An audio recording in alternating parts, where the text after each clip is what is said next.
शरणं गच्छामि धम्मं शरणं गच्छामि संघं शरणं गच्छामि।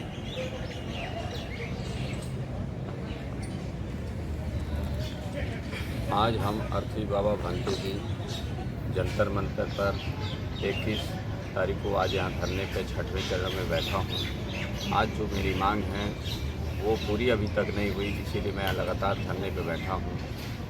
देश में मोबाइल की जो महंगाई है बहुत ज़्यादा बढ़ी है। जो लाइफ टाइम इनकमिंग था वो बंद कर दिया गया है। जो नेट का रेट है बहुत ज़्यादा कर दिया गया है। इसको कम कराने के लिए मैं यहाँ धरने पे बैठा हूँ। मैं यहाँ पे जैसे विधानसभा लोकसभा में ओबीसी का आरक्षण नहीं है, वो आरक्षण को लागू कराने के लिए मैं बैठा हूँ। और पूरे देश की जितनी ओबीसी एससी एसटी की लड़कियां हैं, इनकी पूरी शिक्षा फ्री करने और सैनिटरी पैड मुक्त करने के लिए मैं यहाँ पे धरने पे बैठा हूँ।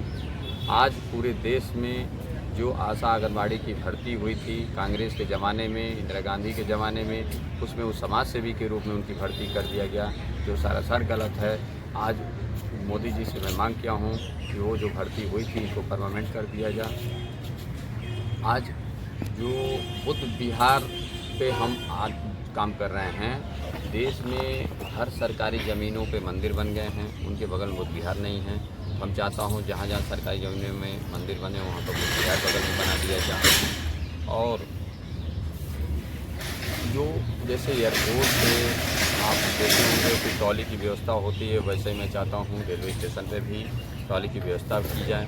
प्रधान बीडीसी का भी विधायकों की तरह इनको भी वेतन और पेंशन दिया जाए। और जो देश में आज हॉस्पिटलों की लूट मार पड़ी है, प्राइवेट हॉस्पिटलों की जांच किया जाए कि इलाज कैसे कर रहे हैं। आज जितने सरकारी स्कूल हैं, जो प्राइमरी स्कूल हैं, इनको सेंट्रल स्कूल बना दिया जाए। आज जितने आउटसोर्सिंग की भर्ती होती है इसको एकदम बंद करके बैन लगा के सीधे परमानेंट की भर्ती किया जाए।